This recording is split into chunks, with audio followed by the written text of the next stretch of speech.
ദൈവം ഒരു കെട്ടുകഥയല്ല. ദൈവം ആരുടെയെങ്കിലും ഭാവനാവിലാസമല്ല, കൽപ്പിത കഥയല്ല, ഭ്രമകൽപ്പനകളല്ല.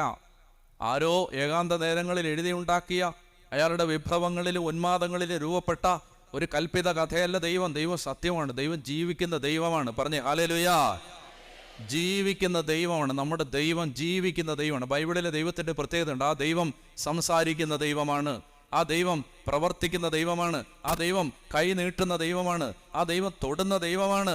ആ ദൈവം കണ്ണുനീര് തുടയ്ക്കുന്ന ദൈവമാണ്. ആ ദൈവം ജീവിതത്തിൻ്റെ സങ്കടങ്ങളിൽ ഇടപെടുന്ന ദൈവമാണ്. ആ ദൈവം കുടുംബത്തിൽ കയറി വരുന്ന ദൈവമാണ്. നിങ്ങൾക്കറിയാമോ, നിങ്ങൾക്ക് മറ്റെല്ലാ മതങ്ങളിലും ദൈവത്തെ കാണണമെങ്കിൽ ആരാധനാലയങ്ങളിൽ പോകണം. പക്ഷെ ക്രിസ്ത്യാനിക്കൊരു ദൈവമുണ്ട്. അവൻ നിങ്ങളുടെ അടുക്കള കയറി വരും. പറഞ്ഞേ ഹല്ലേലൂയ. മനസ്സിലായില്ലേ? അങ്ങനെ ഒരു ദൈവമുണ്ട്. അതാണ് മാർത്തയും മറിയയും അവളുടെ വീട്ടിലേക്ക് ഭർത്താവ് അങ്ങോട്ട് കയറി ചെന്നു. സക്കൈവൂസിന്റെ വീട്ടിലേക്ക് ചെന്നു. അവൻ പറഞ്ഞു, അവൻ മരത്തിൻ്റെ ഇടയ്ക്കിരുന്നിട്ട് അവൻ ഇങ്ങനെ നോക്കുകയായിരുന്നു. ഒന്ന് കണ്ടാൽ മതിയെന്നാ.